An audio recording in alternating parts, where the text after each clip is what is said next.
Well, let's get started. We're up to 98 people, which is pretty good. And 98. That's right. It goes. Somebody's going in and out and in and out and in and out. Well, thank you, everybody, for being here and for putting up with our really crazy afternoon change schedule. I'm Jeff Wieser. I'm the moderator of Westport's representative town meeting. I'll start saying how disappointed I am that we're not at the library. I wish we were there, but weather is weather. And the library literally announced they were closing at 6 o'clock at about 3:15 this afternoon. So well done to everybody for making change in plans. We tried to get a different in-person date over the next week or so. And just not surprisingly, everybody's schedules were a little bit mixed up. And we just thought, we better strike while the iron's hot. So here we are. So we'll dance a little bit tonight in making this all work, and it won't quite go according to our initial plan, but it's still going to be a very informative exercise. Might be a little more informal than it was going to be, but I'm going to start out thanking the organizers for tonight's session. We met for about 20 hours in January talking about the Hamlet in Saugatuck, and that was both at the RTM and the Planning and Zoning Committee, and that was just such an exercise for all of us that I think worked out just fine. But it was just such an exercise, and it just pointed out the importance of this looming 830G, and Nancy Kale recognized that was such a big important thing and just suggested it would be a great idea for the RTM to organize a community conversation about 830G and just try to get more people aware of what it is and how it works. And so here we are. And I just think that's a great thing. This is the first time I'm aware of the RTM ever doing anything like this, just starting a community conversation. I'm hopeful it won't be the last. We are talking about a separate one, just talk about affordable housing maybe in general, but whatever comes out of tonight maybe might give rise to more of these, which is just a great way to talk about things, educate us, hear what from the public, and educate the public too. So it's really a worthy subject for all of us, and I think it'll be great. So Nancy got a group together to organize this on the RTM, and I also thank them for helping to make all this a success and getting the word out, especially this afternoon, and letting people know. And that organizing group, it's Jimmy Izzo, Seth Bronstein, Sal Liccione, Claudia Sham, Matt Mandel, Ross Burkhardt, and Liz Milwee. I think most are on the call. So thank you to all those who and others who helped advertise this and get the word out and have a good turnout, which now is 123. So we really are over 100. So that's good. As I say, we hope to follow up tonight's meeting with a separate conversation about affordable housing and anything else that comes up tonight that might be of interest. So I'm going to jump right into it. And I'm going to ask a few questions of our panelists to get things going. And I think that will cover a lot of ground.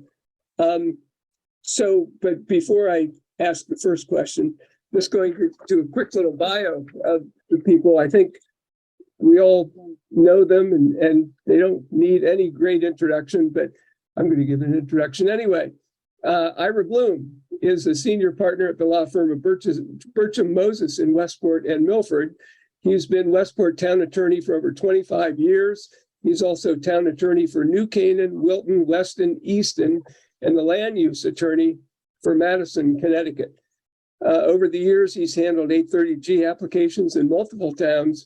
And on March 11th, he's lecturing to the Bar Association seminar on 830G. Okay. So let's see. You probably said enough about me, Jeff. Thank you. Well, I also want to point out that you served for 8 years on Westport's RTM and 8 years on the Board of Education, including some time on the RTM as deputy moderator. So that's So we've got the legal side of things taken care of with Ira, and that's a great thing. Evonne Klein is the CEO of Connecticut Coalition to End Homelessness, a statewide organization whose mission is to prevent and end homelessness. She's led the organization's restructuring as well as the implementation of Connecticut Can End Homelessness statewide initiative. Evonne Klein. Prior to her current role at Coalition to End Homelessness, Evonne was appointed by Governor Malloy as the state's first commissioner of housing in over 30 years in 2013. During her tenure as commissioner, her department constructed 24,000 units of housing, of which 22,000 are affordable. Her insights tonight are especially useful as Evonne served from 2003 to 2009 as first select woman of Darien, during which time she formed Darien's Affordable Housing Advisory Commission, adopted an affordable housing plan, and spearheaded the adoption and implementation of Darien's inclusionary zoning regulation. And as co-chair of the Fair Housing Working Group, a number of pieces of zoning legislation were proposed, such as statewide inclusionary zoning, changes to the Zoning Enabling Act, as well as the expansion of housing authority jurisdictions. Evonne's had a distinguished career fighting for justice, especially for the most vulnerable. And I can say from personal experience, Evonne was very helpful to Westport in, among other things, the redevelopment of the trailer park at Sasko Creek many years ago. And we have not forgotten that. And she was a great friend. She provides really important information tonight for the state activity and advocacy in general around the state. Danielle Dobin is the elected chair of Westport's Planning and Zoning Commission and founded Westport's P&Z's Affordable Housing Subcommittee. She has over 20 years of experience as a real estate professional and attorney, and as such has been involved in the acquisition, management, and development of multifamily, industrial, and office projects nationally. Danielle received a law degree from Georgetown Law, a master's in real estate from NYU, and an undergraduate degree from George Washington University. She lives near the beach in Westport with her husband and 2 teen sons and serves on the executive board for both the Staples Music Parents Association and Staples Players Boosters. I think anyone who's been around P&Z in Westport knows Danielle is a very active, positive force for affordable housing in Westport, and looking forward to her comments. Jonathan Steinberg, last but certainly not least, is a native Westporter and member of the Staples class of 1974. He's now serving his 7th term representing Westport in the state legislature. Previously, he was elected 4 times to Westport's RTM, serving also as deputy moderator. So very exciting to have 3 former deputy moderators here. I'm happy, which is very exciting. Jonathan currently chairs the legislature's Energy and Technology Committee, having chaired the Public Health Committee for the past 6 years. He also serves on the Transportation Committee. He's the former chair of the Pension Sustainability Commission and the MORE Commission on Regional Collaboration. So he definitely knows his way around the state capitol and will provide insight into what's going on currently. So with those backgrounds, I'm going to start with Danielle and Evonne.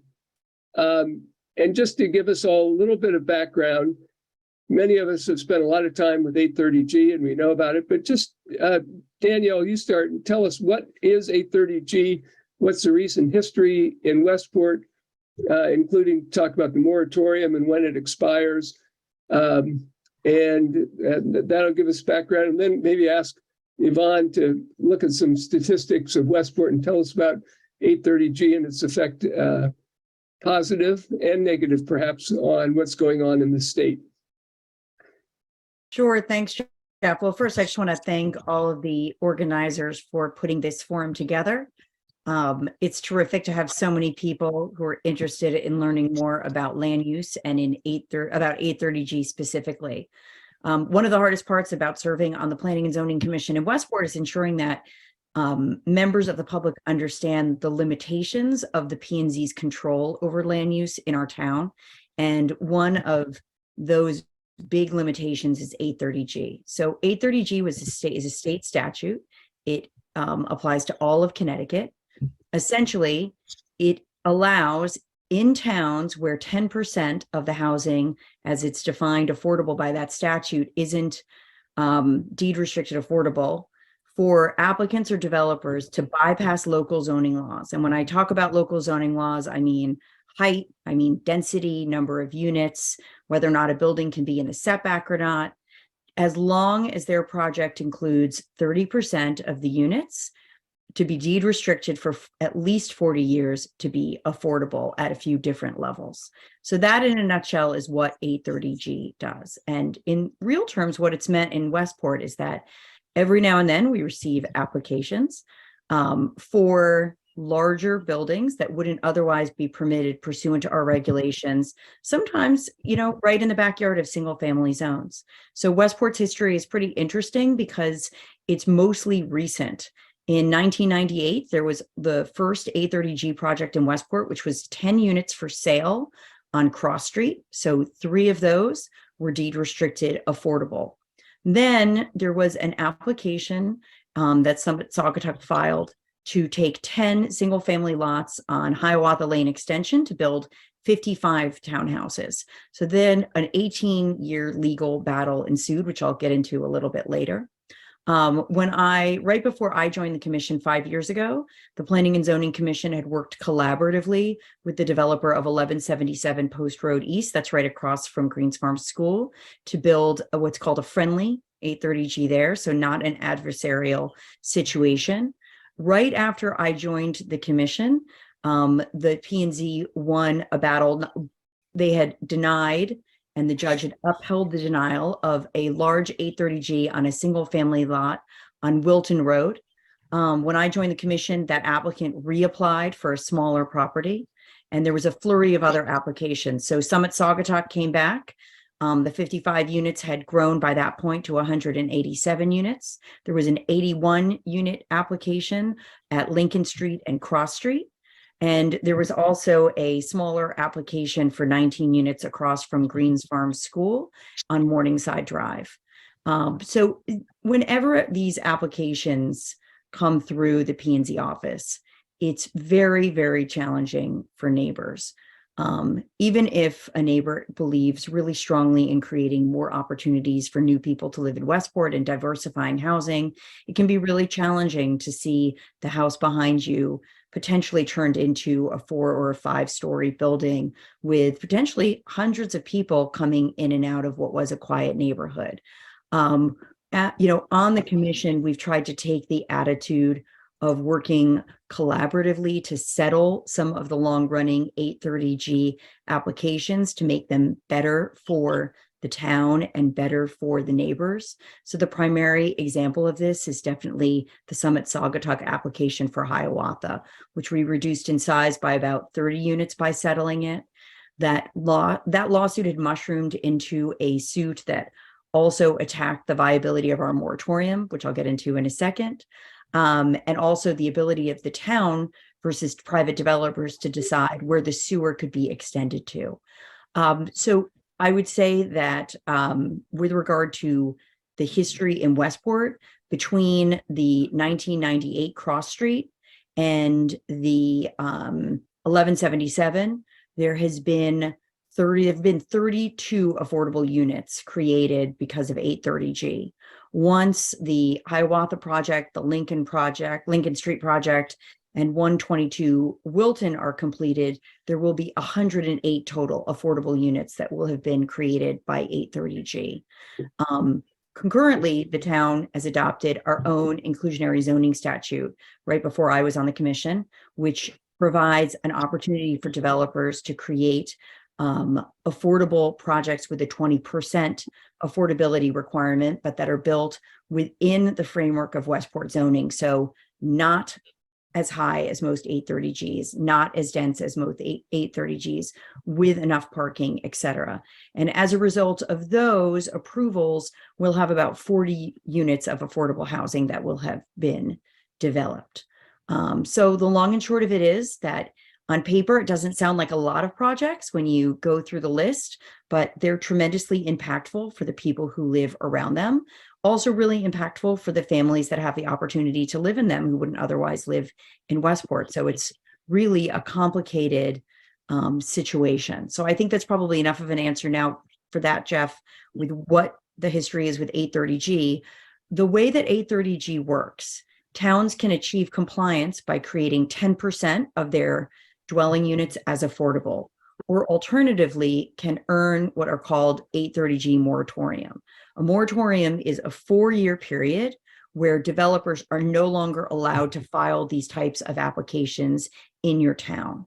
The first moratorium is achieved when a town increases the number of affordable dwelling units by 2%. Subsequent moratoriums can be achieved by increasing the number of affordable dwelling units by 1.5% overall.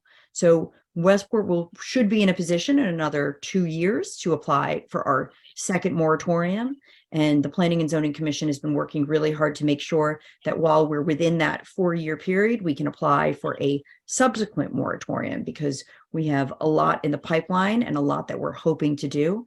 I have a feeling Jeff is going to ask about our 5-year affordability plan, which is really the key for our town to get out of the kind of spectator box with regard to 830G and get into the driver's seat. So instead of simply receiving and having to make the best of applications, given the legal framework we're dealing with, we have the opportunity to create our own destiny. And the RTM is a really big part of that. So again, thanks again for organizing this and for deciding, I think, really as a group to get so involved with land use. It's been very welcome and I think meaningful for the town.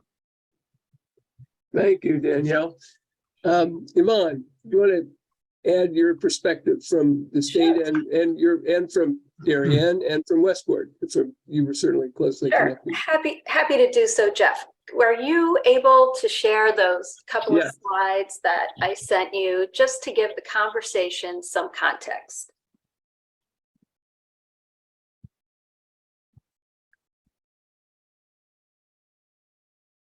Good. Can you see that? We can't see the slide. There we go. Okay, great. If you could just please go to the next slide. And this will help folks in the audience because there are a lot of numbers. So in Westport, you have 10,934 total housing units. And almost 80% of those homes are owner occupied. 61% of those homes have 4+ bedrooms. 23 have 3 bedrooms. So you could see there, quick math, 84% of the homes in Westport have 3 bedrooms or more. So of that, with the numbers we have available today, 390 units of over almost 11,000 total units of housing are affordable. So that's 3.8% of your housing. And 8% of the housing in Westport is multifamily. So a lot of numbers, just raising these issues, a different lens to look through. Jeff, if you wouldn't mind, housing challenges.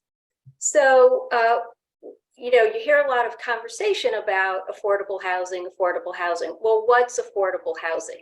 And I will say to everyone on this call, I hope everyone is living in housing that is affordable to them.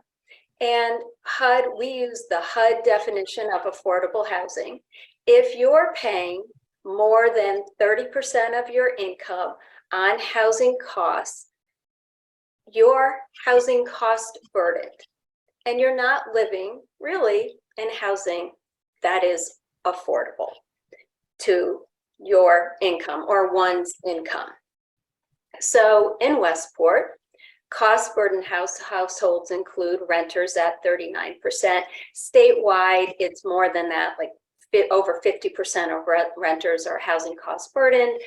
Homeowners with a mortgage are 30% housing cost burdened, and no mortgage 24%.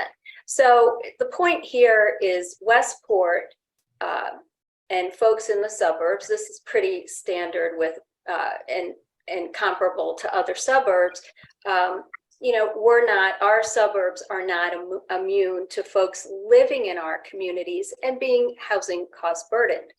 Housing wage to live in Westport is you need to make about $42.88 an hour to afford a rent or a mortgage in Westport. And then I thought this statistic was very interesting. 211 is, I think you're all aware of the United Way helpline, if you will.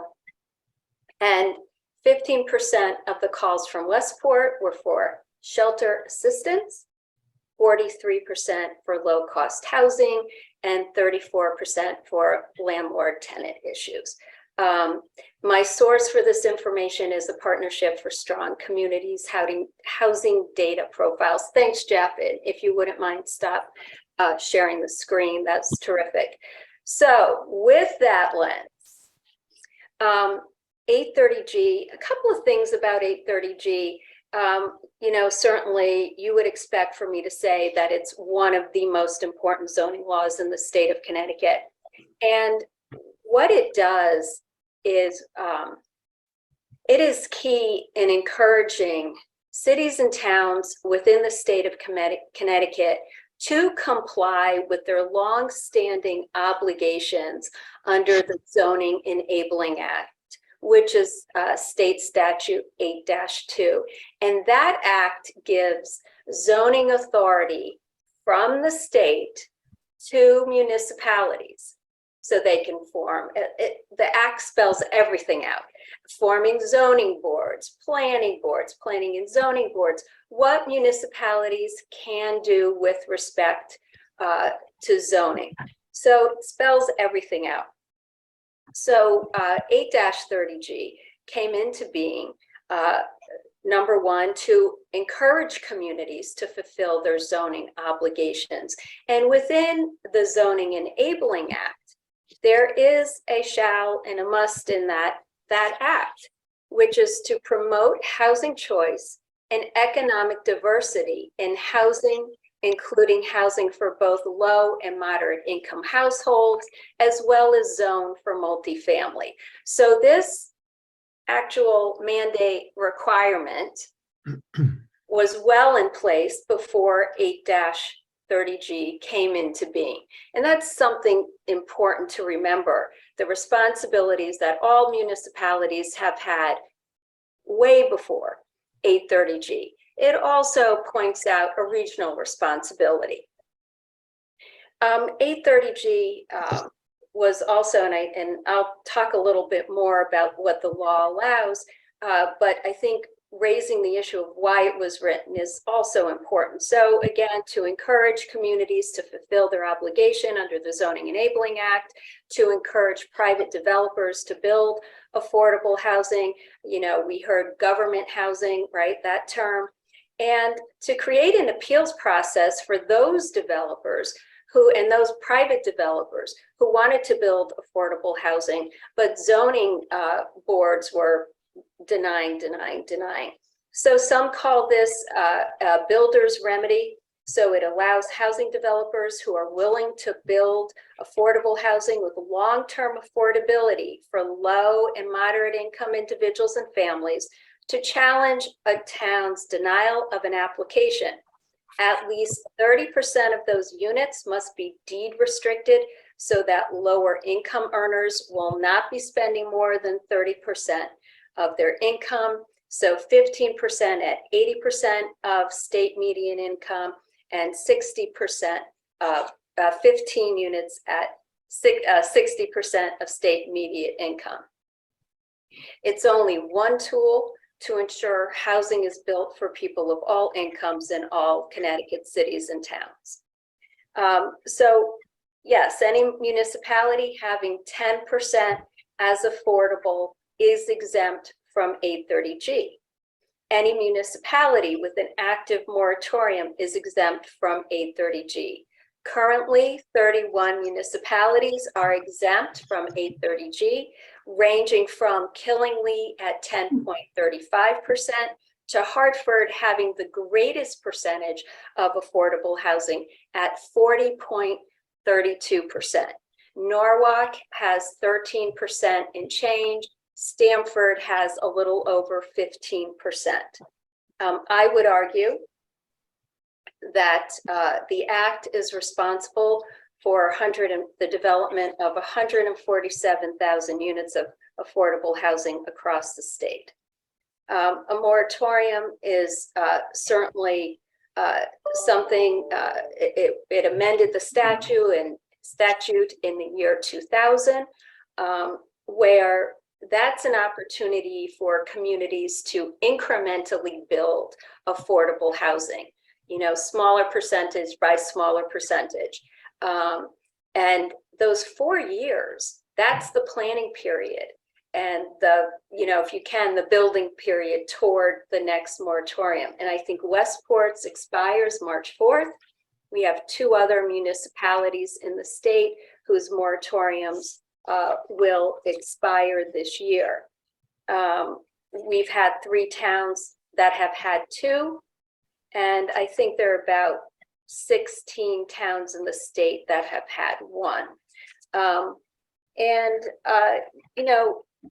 This conversation about control and local authority, local zoning authority is, I would encourage folks to look at 8-2, because it's a wealth of information and a wealth of responsibility and authority from the state to local zoning. This act has had a positive impact on the state because it is one tool that is responsible for building affordable housing. There are other tools. Danielle touched on inclusionary zoning. That's another tool, and there are other tools available as well. I think it's important, Danielle raised an important point, to work with developers. We've been fortunate in Darien to work with developers in collaborating in the types of housing that we've built here. I think, Jeff, I've hit all the topics. Oh, yes. So a couple of things about, there are a lot of conversations about what 830G, what you can bypass and not. So typically traffic is not something you can bypass. Environmental wetlands is typically not, and height if it imposes a significant safety risk. And typically what we've seen here and in other communities, developers want to build again in a town, so they are willing to work with the town. So I think that's all good news. I do have a myth sheet, and I'm disappointed that we're not, because I wanted to distribute the myth sheet to folks in the audience, but I'm happy later to address any of those issues. But thank you, Jeff. Great, thanks, Evonne. Jeff. Before we get to questions, Danielle, and before we get to Ira on what other towns are doing, I'd like Jonathan to just weigh in on some of the things that you're seeing up in Hartford and the legislature that are or are not happening with 830G, and maybe through that, maybe a little bit of a history of where we are and how we got here. Sure. I think that Danielle and Evonne have given you a very good understanding of the basic policy inherent in 830G. I'll talk a little bit more about the politics in the process. 830G, while well-intentioned, I would argue has been a bit of a blunt instrument. Evonne and I might not totally agree on how many units would have been built with or without it. And to be clear, the moratorium was not part of the original bill and had to be added. And only 12 towns have qualified for a moratorium since that change was brought into effect, and Westport is one of them. In my early years in the legislature, I came hell-bent for leather to bring about changes to 830G. And in combination on a very bipartisan basis with other legislators, we attempted to make some changes. In the early years, the Housing Committee would not even entertain changes to 830G for several years. There was often a period of 2, 3, 4 years before they would allow bills to change 830G to even be heard in the Housing Committee. We got some changes done, frankly, honestly, tinkering at the edges. I think all of us would have liked a more fundamental change, but that was not possible. In recent years, I became hopeful. I thought that we would start having a legitimate conversation about fundamental changes to the methodology that would actually not only achieve the stated goals for a number of units built, and let's be clear, this is a national problem we have, having enough housing for everyone. Every state needs to build more housing to meet the needs, and certainly Connecticut does as well. But in the short term, what we had hoped for, that when a commission was created to look at changes to the state's policy, that we would come back with something that might either supplement or, even in my case, ideally replace 8-30G with something better. The rubric that was being considered is something called fair share. The initial bill had a lot of problems with it, let's leave it at that, including a formula that would have imposed goals on communities like Westport that were flat out unreasonable. And I bring that up because there needs to be a practical aspect to legislation. For 8-30G to require a community like Westport to achieve 10% affordable housing is frankly impossible on the face of it. We'd be knocking down thousands of single family homes in order for that to happen. So some of the bills that we're looking at this year, which I actually support by both Democrats and Republicans, would reduce the threshold from 10% to 5%, particularly for densely built communities. I would tweak one of the bills that only has a limit of 25,000 population. If you take it up to 30, I'd really support it. And there are others that would create a task force to look at how moratorium points are allocated to simplify that process. But what I was hoping is the commission would come back to us and say, here is a better formula for Connecticut that would achieve the objectives. Unfortunately, that's not really what's happened thus far. The bill that we've seen has not fundamentally changed. Frankly, they didn't even wait for the commission to come up with its recommendations before they came back with another version of this bill. And I have to look at it as adversarial. This is effectively two Connecticut's.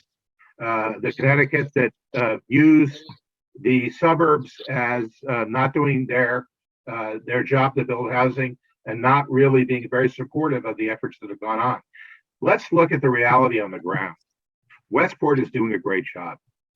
Not only did we start building affordable housing over the past couple of decades, we've embraced the requirement the state imposed in recent years to develop an inclusive housing plan, which would form the basis for encouraging construction going forward. And I heard Evonne use the word encouraged, and that's the intent of 8-30G. But as we all know, there's always more than one way to encourage. There's an encourage through sticks, and there's an encourage through carrots. Before my time, there was a bill called Home Connecticut that was intended to incentivize communities to do the right thing and start planning and building. Unfortunately, we seem to have ended up with only the sticks, whereby there are a lot of penalties, funding being taken away, the dreaded prospect of the term as of right that would effectively run roughshod over local zoning. We have not come to a place that I'd hoped to. We would be having a genuine, cordial conversation about what's best for Connecticut. Unfortunately, we have bills that are being brought forward that I don't think serve Connecticut's interests and will only serve to heighten the divide between communities, which is not productive. So I'm still hopeful that some of the bills that have been brought forward that would make modest changes to 8-30G will go forward this year. My experience tells me those prospects are not good. And I find myself in a position of rather being able to espouse my support for diversity and more affordable housing in my community to being in opposition to bills that will make things actually much worse. And there are other bills as well that I have problems with. What I'm describing is not so much my cynicism about the process. It's that things have not improved in recent years. I don't see, frankly, a path to a new methodology for the state of Connecticut, and I'm extremely disappointed to have to report that. I'm sure there will be some follow-up questions for you, Jonathan, but let's move on to Ira. And Ira, you are the town attorney for, I think, 7 towns and 7.5 towns, something.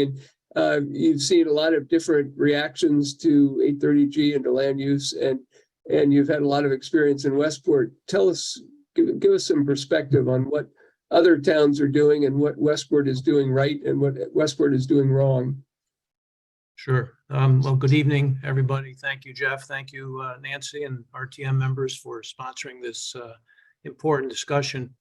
If I may, just a little maybe anecdote to supplement Danielle's history, but in the late 1990s, maybe around 2000, maybe the absolute first 830G application or proposal was right next to Long Lot School in the community gardens area. And that was under Diane Farrell when she was first select woman. And that was resolved when the town purchased the property. So that's how that one ended. And that might have been the first back during that time period. So let me try to answer that question and cover a few other topics, focusing a little bit more on the legal aspects. I think it's important we kind of understand the legal framework. The moratorium does expire. It's actually Saturday, March 4. And as you've heard already, and after that, developers and applicants can come in with their own applications. They couldn't do it for the last 4 years. There's already been one pre-app for a property at 30 Maple Lane. And I'm told that there have been at least a couple of inquiries to the zoning office. It's hard to tell what will happen once it expires. There are market factors that in play here, so nobody can predict. But certainly the gate will be open for those applications. We are not alone. There is intense focus on Fairfield County and on other affluent areas of the state. Look, there is a legitimate housing problem. So to that extent, it's understandable. But there are also developers who are just taking advantage of this law for their own profit motive. So that's the reality here. New Canaan, which is one of the towns that I represent, they had their moratorium expire in June of 2021, I believe. They prepared a second application for a second moratorium, and it was just denied a few months ago. Denied by Department of Housing on some grounds that we are now contesting in court, and we'll see where that goes. Two of the developers in New Canaan who are proposing affordable housing projects are trying to get into that case to also oppose the town's second moratorium request. So this becomes, frankly, quite a struggle. There are 3 pending 830G applications in the town of New Canaan, 3 at one time. They have a very active housing authority, which has constructed many units, accounting for the first moratorium and largely for the second application also. But if you drive through the town, you will see yard sign after yard sign, focusing on these 3 applications, which are going on simultaneously right now. The town of Wilton had a moratorium that expired. They've had at least a few 830G applications. It's another town that we represent. There is one that is currently going on. They have a very active Planning and Zoning Commission also, and right now they're trying to sort it all out and do what they can. These towns are trying to be proactive. And I'll come back to that theme because really that's almost the only thing we can do at this point in time, given the law, is to try to be active. The town of Easton has had one 830G application, which I've handled. It started in 2008, 2008. It is not yet over. The project is not built either, but they have that. And they have no sewers there at all, by the way. Town of Fairfield, which I do not represent, they've had several applications over the years. They've lost 1 or 2 cases in court. I think they won also one significant one. But so the point of this is that developers are looking at areas in this part of the state, Fairfield County, the more affluent areas, and they're looking for opportunities. Here's a fact you might want to remember. Going back to 30 plus years, this law was passed in 1989, effective the next year. If you look back at all the cases that have gone to court, the towns have lost 75% of them.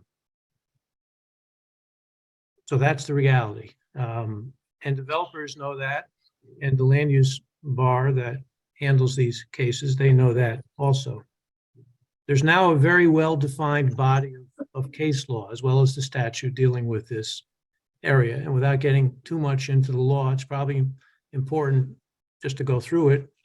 We say a lot, well, these are tough cases. Well, why are they tough? They're tough because the burden is shifted completely to the town, to the Planning and Zoning Commission. If you go in for your house and you need some sort of permit, if you don't get it, you want to go to court, it's your burden. It's your obligation to show that the commission did something arbitrary or illegal, et cetera. It's shifted for 830G. So the burden goes to the commission if they turn it down to explain why. And they have to be able to point to a significant public interest. And those interests are very limited. Traffic congestion is not a good reason. Non-compliance with the regulations is not a good reason. That won't do it. It's generally limited to really a handful, or at least several areas, infrastructure kinds of things, safety issues, contamination issues, wetland issues, those kinds of things. Safety issues are often come up, and even those are very difficult. And if we have time, I'll take you through the Cross Street decision, where a fire marshal actually said at the public hearing, I won't be able to get our vehicles in there if there's a fire. There is a safety issue. The court ultimately said that wasn't enough because the project met all state and local codes, and the testimony of our own fire marshal was rejected. Why? Because the 830G statute is remedial in nature, intended to remedy something, and that ultimately, along with the town's need for affordable housing, that won that case. So again, that's a sampling of what the courts are saying right now. These are very difficult cases to win. We've won a couple. One Danielle alluded to on 122 Wilton Road, and I had another one in Easton, but they are just not easy. And to keep that 75% statistic in mind, because that's what happens. And there's a well-developed land use bar, affordable housing bar, lawyers who know how to do this. This is their expertise. They're very capable. They know the law, and they specialize in this. And they know the case, how the cases turn out generally. There's also a group of us who do it on the municipal side, and we feel we know what's going on too. But because this is, I'll repeat it again, it's a remedial statute. It was passed, as you heard from Evonne, it was passed to remedy a problem, and it is a real problem. And because of that, the court system will lean over backwards to find a way to get these projects approved. And it's really as simple as that. That's what that's the law. That's what we're dealing with. Another important fact, and you just heard a very candid assessment from Jonathan, who I know has been working very diligently for many years to try to get reasonable modifications here, and to not give, in my opinion, a terribly optimistic summary just now. And the fact remains that there have not really been any significant changes to the law for the last 20 years. The law started where you only had to provide for 20% affordable units. And then it went to 25% affordable units. And then in around 2000, 2002, thereabout, it went to 30%. And that was really the last, I'll say, significant change. And as a result of that, as you might imagine, it kind of slowed down the number of applications because the developer now had to do 30% instead of 25%. But it's kind of picked up, and it's subject to market factors also. And it kind of goes up and down depending on a variety of factors in the economy. So last thing I'll say is, and you've heard this before, and you heard the report from Danielle as to what the commission is doing. I get asked a lot, well, what do we do about all this? And really the only answer for all these towns is to be proactive, to take control of the situation as best as you can. And that means that two main things, in my opinion, as these applications are made, to evaluate them. Some of them may be reasonable. Some of them might be modified. Maybe there's a room to settle a case, as we've done in Westport at the P&Z under Danielle's leadership. And we came up with good settlements for some of these cases. Others have passed. There's a mention of 1177 Post Road East. That might be the model in town for a project that was passed, built, and I think by many accounts, it's a reasonable project. It looks nice. It's located properly in the Post Road. So we have to pass the projects that make some sense, and we need to be proactive in trying to create other avenues for affordable housing. And the hope is to get a second moratorium and to use those 4 years for planning, as you heard earlier. You can't just sit back and do nothing. You need to do the planning, and that's what the town is doing, the P&Z is doing, I think the administration is doing.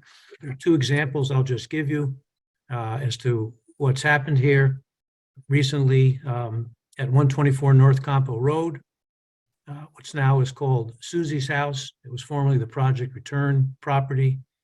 Homes with Hope, of course, was the successor. There was a grant that was available. Jen Tooker, our first select woman, she offered, and Eileen Flug implemented this through great effort, to extend the restriction on the houses for 40 years. And we were able to create affordable units in Susie's house. And that took a lot of work, but that was one thing that was done. As one example, there's another example actually, which is located at 136 Riverside, another nonprofit entity.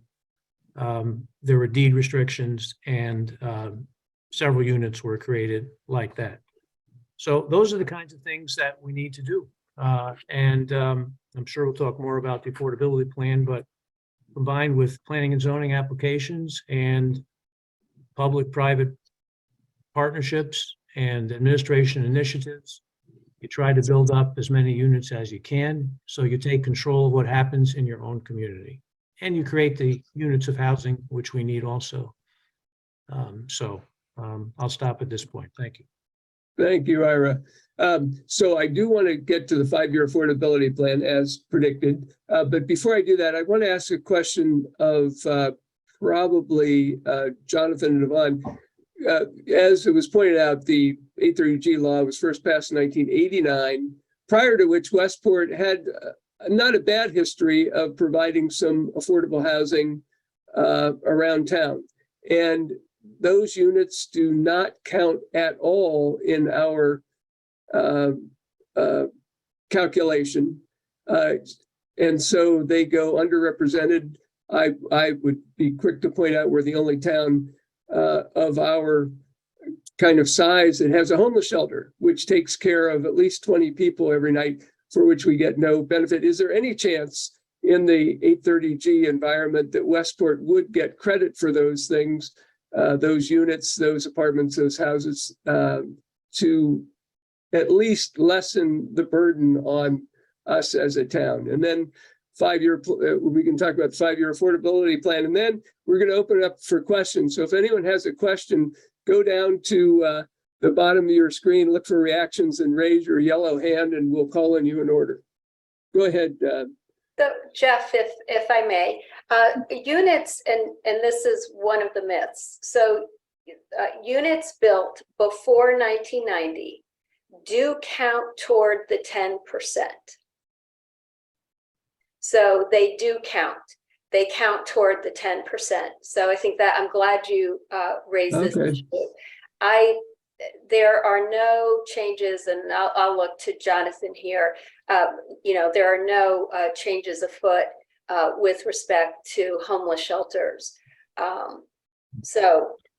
think that's a great question, and I'm glad you raised it. And then all the units, calculating the points, yes, is very onerous, and it's a complicated process. And I think the folks who do this at the Department of Housing would say, yes, let's try to make the point calculation less complicated. But let's also remember that deed restricted affordable housing protects low and moderate income earners so that they have an opportunity for housing and they don't get priced out of the housing market, as we've seen happen this year with landlords raising their rents. We have the highest number of evictions that we've seen in many, many years, 21,000 for last year. Thank you.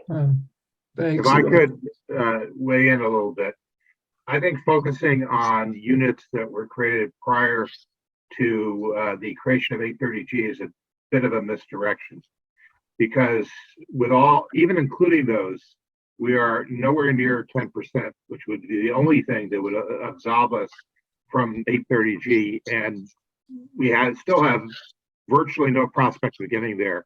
I and others have tried to do some bills over the years that would award points for senior housing, for supportive housing, for a variety of different types.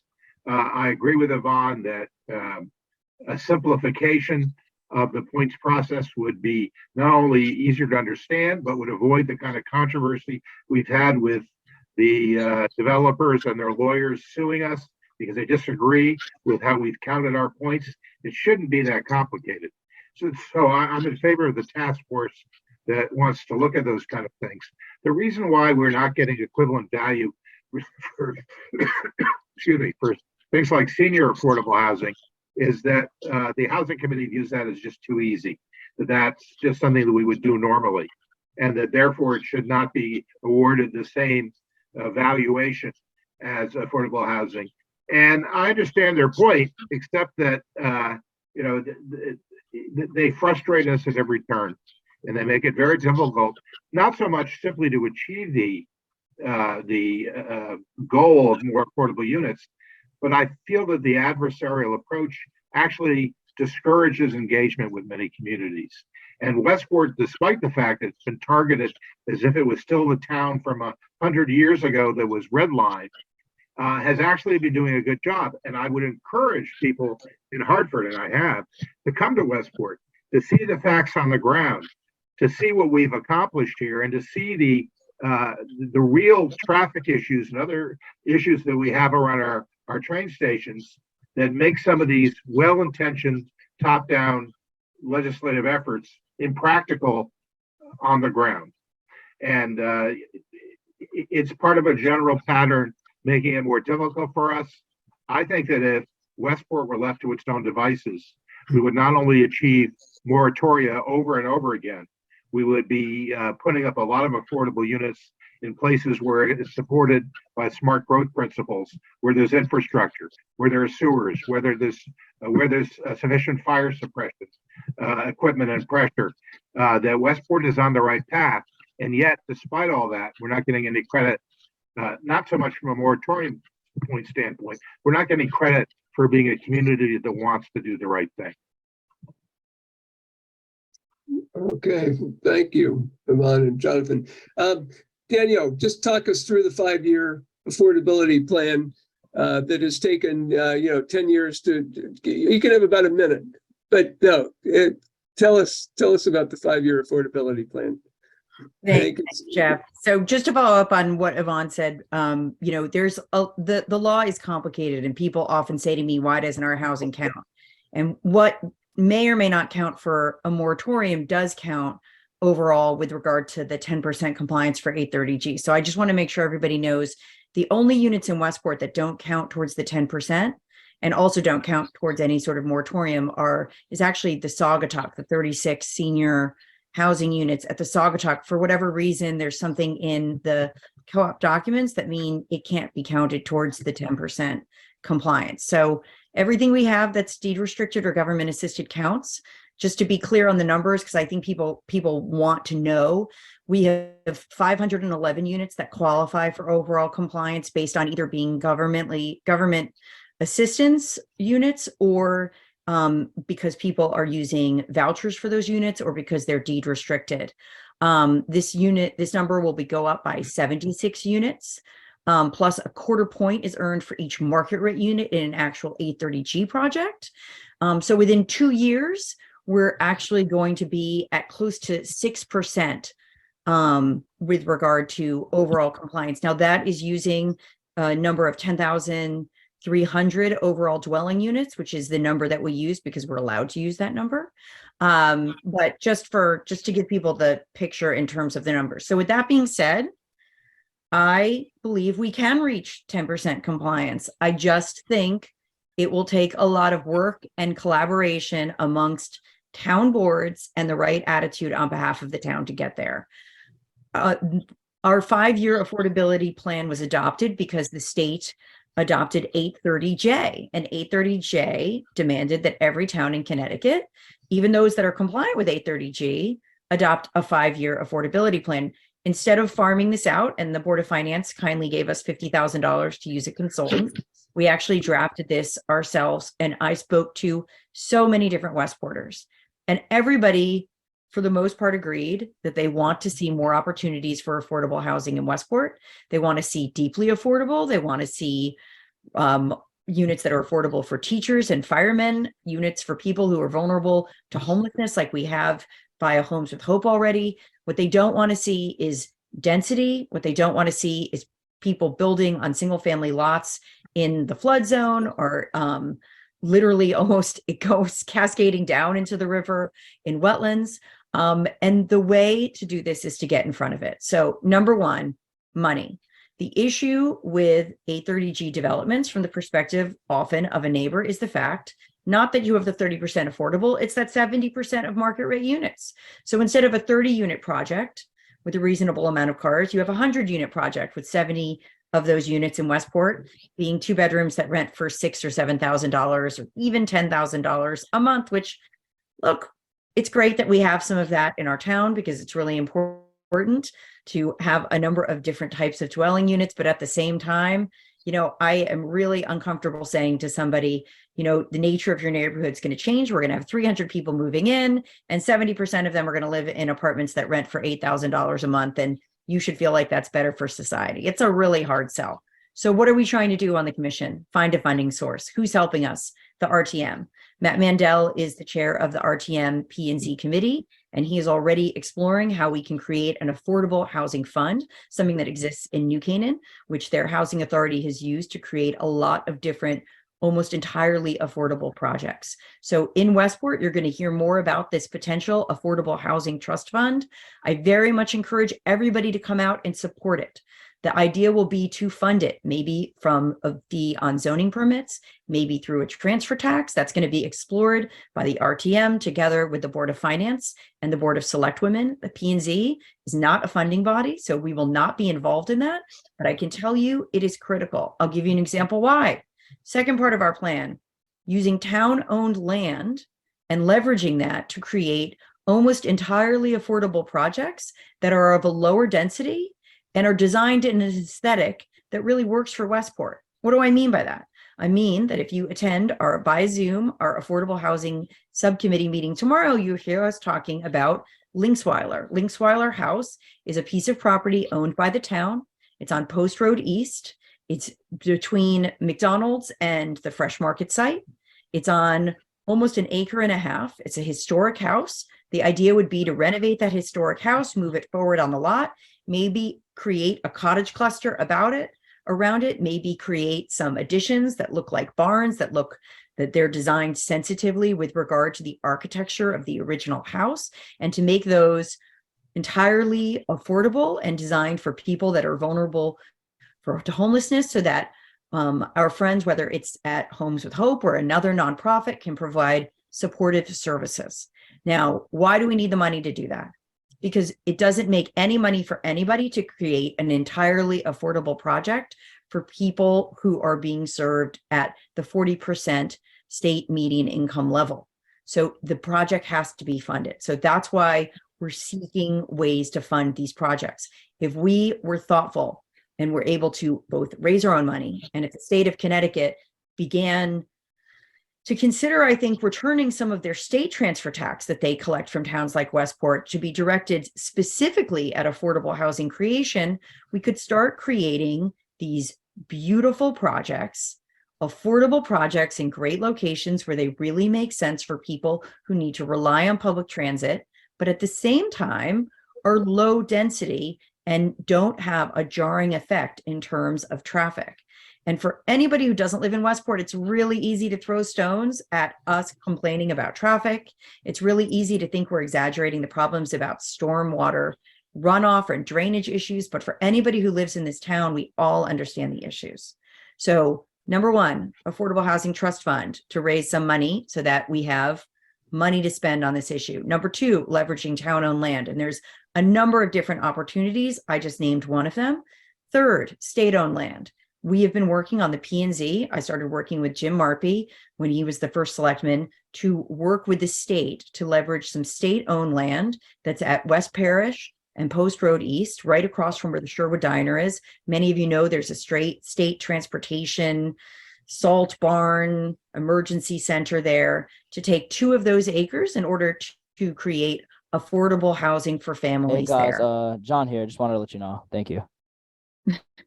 John is here. Thanks, John. And Danielle, I do want to get to questions, and I want to. So you know what? I would invite people to read the plan. It's on the town website. Exactly. But while we have so many people here, please. Anyway, you guys can send the town website and the link. So go to westportct.gov and look for planning and zoning, and it's in the plan. I'll tell you even better. Just go to Google, and if you Google Westport 5-year affordability plan, it will come up. And if you can't find it, then you can contact the P&Z office and they will email it to you. Just give them a call. Their number's on the website. I appreciate that. Please stay involved. Jeff, I know you'd like to go to questions, but I would like to make one comment because Danielle brought up an important point about resources. And in my old job, it was my job to inform municipalities about the funding that the state has available for developers to build affordable housing.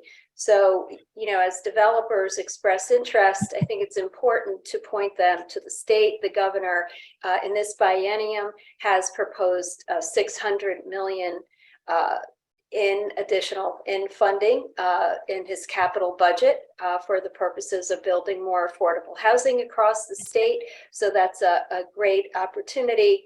And good news to hear you're still working with the state on your property. That was something that we worked hard on. So, some good suggestions, but also these plans and 8-30G was passed in 2017. And it had legislators who proposed that plan.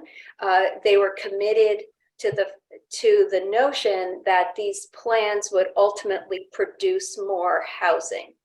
So municipalities had 5 years to prepare these plans and produce, something that's concrete. Thank you.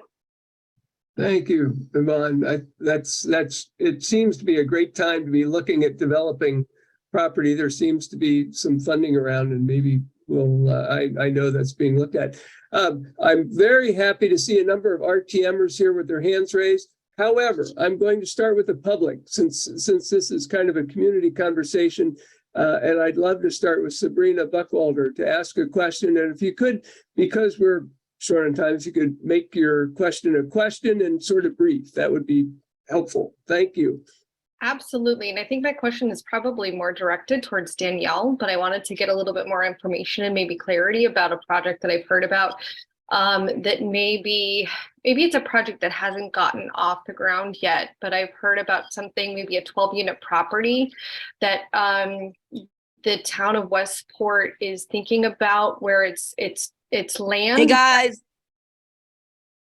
It's land that belongs to the city that has been given for this development, but I've heard that the issue is it's been difficult to find a developer to take on this project because it is more for a developer who is, I guess, in a position to do affordable housing and maybe not a large complex, but a smaller 12-unit project. And so I'm wondering if there's any more information that you're able to share about that. Sure, Serena, great question. And it's actually Yeah, great. applicable across the board because with regard to our 5-year affordability plan, what we're looking at trying to accomplish are these low density cottage cluster type developments instead of the traditional apartment buildings. And the funding's a huge issue. So Evonne, while there's definitely certain funding available, I got to tell you from on the ground, we have fortunately the current Secretary of Housing coming to our meeting tomorrow to try and help us. There are some ARPA funds for deeply affordable supportive housing, but it is very challenging to find funding for a 12 or 14 unit building. And the reason is, and Serena, you touched on it when you talked about a developer, the developers need to make some money and they're being paid a development fee to manage. Basically, I had a few developers in Westport that I reached out to, and they said they would just do it as a favor to the town because it really doesn't make any financial sense for them to manage something where they're going to make $150,000 or $200,000. It's just not worth it for them. So we're trying to bridge that gap now, and the money is an issue. And I think that if the state of Connecticut could focus on how to send some of the transfer tax funds that people pay when they leave communities to the state back to be used specifically for the creation of affordable housing, that could be used for these types of projects. And then we would see so much more success because instead of somebody seeing an 80-unit project being proposed next door to them, they would see something that's of a reasonable size that they would feel would really add opportunities for people to live in the community, not in the $3 million 2 or 3 bedroom condos, but who are really looking for a foothold in a community like ours. Yeah, I 100% agree. Tom Carey has a question. Go ahead, Tom. Perhaps for Attorney Bloom, with respect to the regulation as it affects superseding other regulations in town, can you comment on how 830G relates to wetlands regulations and whether it would supersede a town's wetlands regulations? Yes, it's a good question. It does not. Our Wetlands Commission, our Conservation Commission operates under traditional laws, and 830G does not apply to that wetlands review by the Wetlands Commission. Thank you. Thanks, Tom and Ira. Amy and Alan Zipkin.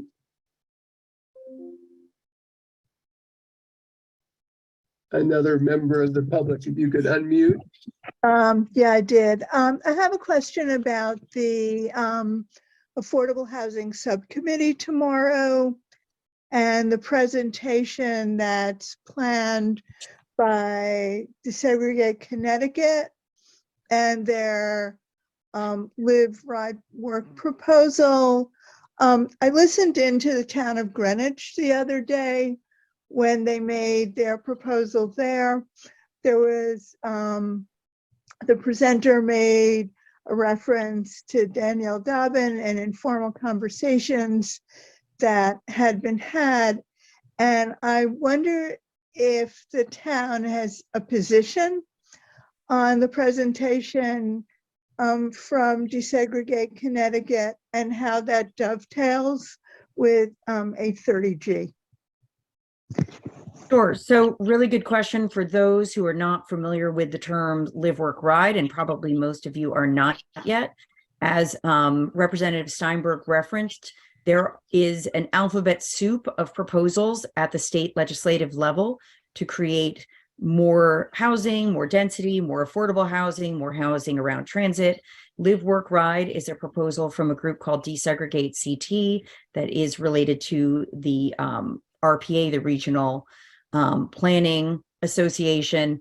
They have created a framework for what they call TOCs, transit-oriented communities, where towns and cities would be required to opt in to create a transit district with 20, for a town the size of Westport with train stations, with 20 units per acre in what they call a reasonable area around the train station, or lose discretionary state infrastructure funding for things like sidewalks, etc. Which matters a lot to us because in Westport, we're creating a lot of sidewalks with state grants, which is, really enhancing the connectivity of our town and is, of course, really wonderful for the environment. So with regard to Live, Work, Ride, the executive director, Pete Harrison, has asked permission to address different planning and zoning commissions in the state to talk about what their proposal entails. Although Greenwich entertain them at a planning and zoning commission public hearing, in Westport, we actually don't do that. We're so busy at our public hearings, we really can't have kind of presentations that aren't related to applications. So we invited them to our affordable housing subcommittee meeting where they are going to present. And I will be very open about my opinion. I plan to testify tomorrow to the state with regard to the fair share legislation that I think is well intended, but a terrible idea that Jonathan referenced. With regard to desegregates proposals in the past, I felt that they didn't do anything to desegregate or to integrate, but they did create a lot of opportunities for people to develop $3 million condominiums around our train station. So I will listen intently. I don't have a judgment other than I tend to be skeptical about top-down proposals that would impact most places in Connecticut the same way, but I'm open to listening to them. And I assure you that I will be very clear about my opinion when I testify to the state when that bill is in front of the legislature. And I will thank Jonathan Steinberg in advance because every time one of these things comes up, he signs up for time and he gives me half of his time so I don't have to wait till 10 p.m. or 1 a.m. in order to give my testimony. So thank you, Jonathan, for giving me the opportunity to speak. Thank you. And thanks to everybody for being here tonight. There's just so much to talk about and discuss. I wanted to ask a question. I think it's for Danielle. One of our big topics in Westport the past year has been about traffic. And the more we bigger and bigger and bigger with projects like 830G projects, they all come with cars and cars and cars. I personally think it's a myth that anybody living near a train station doesn't need a car. Of course they need a car. So can you talk a little bit about how traffic considerations do or do not enter into consideration with an 830G project? Sure. Thanks, Claudia. I think the traffic issue is on everyone's mind because the traffic has truly gotten so much worse. A combination of ways and apps that take people off of the Merritt and off of 95 to bypass traffic there onto our roads, combined with the fact that work from home means that all of the people that used to be commuting into the city, it's amazing that they're now staying home in Westport, but God, don't try and leave your house to go to lunch. And then, of course, we had in Westport, which is not the fault of the state, a wonderful school start time change, which my high school boys would tell you is fantastic, but has resulted in the fact that people with elementary school children now must pick them up from school. Otherwise, they're often riding home in the dark and they can't possibly make it to activities because everything got shifted. So that being said, while Evonne, I respect your experience so much, and I know your heart is in the right place. I can tell you from my personal experience on the commission, traffic is not a consideration for 830Gs. 122 Wilton is a project that we brought up before. When it was initially proposed, it was much larger. When it came back to the commission, it was 19 units. We still denied the application. It was not in the wetlands, but it's adjacent to the wetlands, almost touching it. And the driveway for Wilton Road is actually on Kings Highway. And as everybody in Westport who lives in that area knows, there is constantly a queue of cars trying to make a left turn onto Wilton Road from Kings Highway. So that queue of cars will block at many hours of the day. And this was really easy to show with a traffic study, anybody getting in or out of that building. Because it's a single family lot that's only an acre that will have 19 units, the parking is so tight that the developer literally couldn't provide space for a delivery truck, a moving truck, or anybody else to turn around in the parking lot. The delivery trucks, and we all know how many packages come by Amazon these days, will pull into those 19 units and will have to back up into that queue. There will be no other way for the truck to turn around. For people who live there, if they have a guest, there's no guest parking. Guests will pull in, recognize there's nowhere to park, have to back out into that queue. So that's an example of a traffic issue that we brought up in our denial. It was not something make-believe. It wasn't something exaggerated. It's truly unsafe. And the court denied overturned our denial. Similarly on Cross Street and Lincoln Street, as anybody who has a child at at Kings Highway Elementary School knows, we literally have to have police deployed because the queue of cars to pick people up is so intense. There's also a nursing home right nearby and a shift change right at the same moment. These are these types of local planning considerations that on the P&Z we really try to take into consideration. But again, the judge was not interested in hearing about the traffic issues, was not interested in working with us to ameliorate those traffic issues, which is why when we find a developer that we can work with to try and create a better traffic flow. At Daybreak Nurseries, there was a cottage cluster there, not an 830G. The developer came in, they had the exit and the egress going right into what I call the intersection of death. I think you all know it at Weston Road. Instead, we changed over where the entrance and the exit was, reduced the size by 2 units. It was safe, good to come in and out, worked for everybody in the end. That's the kind of the missing part of 830G is that give or take with the developer. The special permit process is where the P&Z really looks at projects in detail. We look at where the driveways are, we look at where the wetlands are, we look at the height, we look at how the units are allocated, et cetera. That process is used, and I understand that in many other communities that's used to stop housing. Since I've been on the P&Z, we have not denied an inclusionary housing application. I think we've had almost a dozen of them. Now, once they get approved, they don't always get built. That's outside of our control, but we have always changed them to be better. And the issue that happens a lot with 830Gs is that we lose that opportunity to give that local experiential twist to make a project better. Thank you. That's Jeff, great. if I may jump in, because Please. we have a number of folks on the call, and I think it's important for them to understand that planning and zoning commissions require traffic studies, and how, if a decision is appealed, the judge will rule as they will rule. But I would, be remiss if I didn't raise this and folks walked away from this call not understanding that traffic studies are required. And, I think, important points have been raised, how important it is to be working with developers to get a desired outcome, whether it's an 830G application or 100% market rate in some communities that don't have inclusionary zoning, which is most of the state, and then looking at parking requirements. And I did not brush up on Westport's parking requirements. I don't know if they're onerous. Darien has changed them, but there have been, recommendations that, in Darien at one point for a studio, we required 3 parking spots per unit. That's excessive. So, all of this plays a role in the space and how the space can be used and the expense it creates for the developer. Thank you. Jeff, can I just add something? Sure. Just to pin down the question about traffic.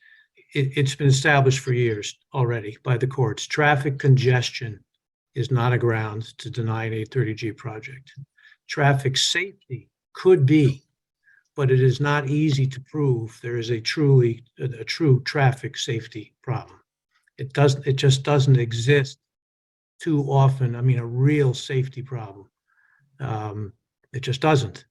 But mere traffic congestion, the kind that Danielle was talking about at 122 Wilton Road, will not do it and did not do it there. That case was won the first time when there were 48 units at that corner because of its impact on the tidal wetlands. The developer addressed that, came back with 19 units, and it was still denied, but the court said the developer had taken care of it, and so consequently that appeal was sustained. In other words, the commission was reversed. So that's the story on traffic. Danielle has another good point in terms of opportunities to negotiate. The process doesn't make it easy to negotiate once an application is filed. It just doesn't. And my reference earlier about the attorneys who do this kind of work, in many cases, they feel very confident that they will win in court because they usually do win in court. That is the reality. So there isn't an opportunity often until an appeal is filed, and then the parties can sit down and try to negotiate. And that's in fact what we did on Cross Street and Lincoln Street, and was very successful in that regard. Also with the Summit project, we negotiated and came up with a good result and saved the town's moratorium. But it is difficult to get to that point, the way the process works. I think we're hearing that it is a very active process both ways, and an iterative process, and it is being very highly managed, but there's just so much we can do, and we will no doubt continue to do it. So we've got 4 RTM members and 1 member of the public with 3 minutes to go. I'm going to ask, I'm sorry, Jimmy and Wendy and Ross and Dick, but I'm going to ask Bobby Essegoff to ask a question, and if you, maybe we'll zip through 1 or 2, but we're almost at 8:30. And you're on mute, Bobby. Sorry. I now live in Saugatuck, and so I'm very concerned about the 157 units that are going in. Is that true? To Hiawatha Lane extension? And if they are, how in the world can a fire truck get in and out of there? Should there be a fire?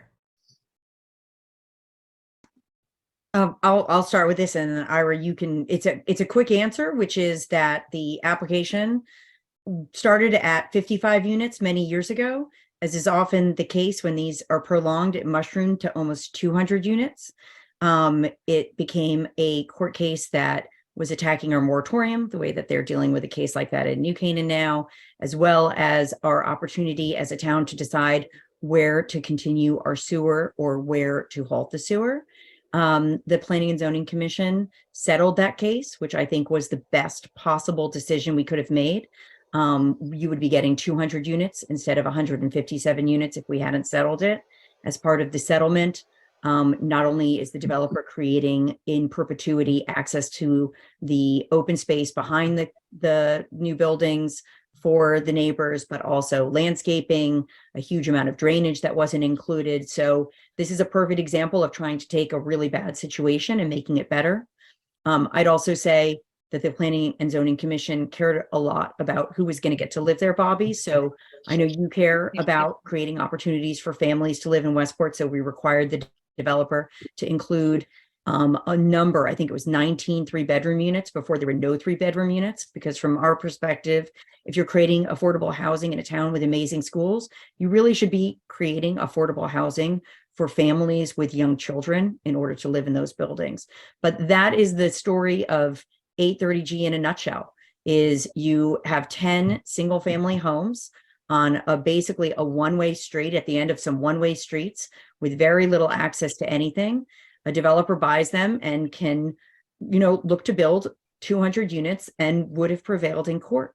And that is now there will be, a large number of new opportunities for deed restricted affordable housing there. So lots of opportunities for people to live in Westport who wouldn't otherwise be able to live here. But the impact on the surrounding neighborhood, I don't think there's a way to sugarcoat it. How the impact of having 157 units versus 10 single family houses, very modest houses, a modest neighborhood, that I think that tells the story of the law. It really is the good, the bad, and the ugly all wrapped on into one. So And how are we specifically, going to get a fire truck down that lane? I mean, ultimately, you can't make I'm sorry. I'm sorry. No, I was just gonna say, this was vetted and reviewed, the settlement proposal by the fire department. So that ultimately they signed off before the commission would vote on any settlement. So there were specific items that were changed in the plan, and that made it acceptable to the fire department. Okay, thank you. So thank you. We're at 8:31. And Jimmy, if you have a really quick question, I'm going to let you have a quick question. Otherwise, Wendy and Ross and Dick, I'm sorry. I'll let Jeff, I'll defer. I can always call. I just want to thank everyone for being here. Evonne, Jonathan, and everybody. Very informative. Ira, Danielle, and you can give someone else a question. I'll just email my question. Hey, Jeff. Well, in fact, that's pretty much what I was going to say, and make sure that we end this on time, because we are going to have another one of these in the not too distant future about the affordability plan, about where we go from here, maybe a further update on some of the things that Danielle was talking about, and maybe a little bit more of a legislative update. Evonne, it was just great having you here, and you've been helpful to Westport, and thank you for that. Danielle, your expertise is amazing. Jonathan, your depth of knowledge about the State House is terrific. And Ira, we just have an all-star panel on the legal side. Everybody has just had so much to contribute. So thank you very much. We're going to do this again soon. We had, I think, 190 people is the most I saw, which shows there is a lot of interest in this town for some of the things that are occurring. And it's that interest and it's that civic participation, which is really going to lead us in the right direction. So thanks everybody for being here. Thanks Nancy for the organizing it, and for all the organizers on the RTM. Terrific session. Thanks very much and good night.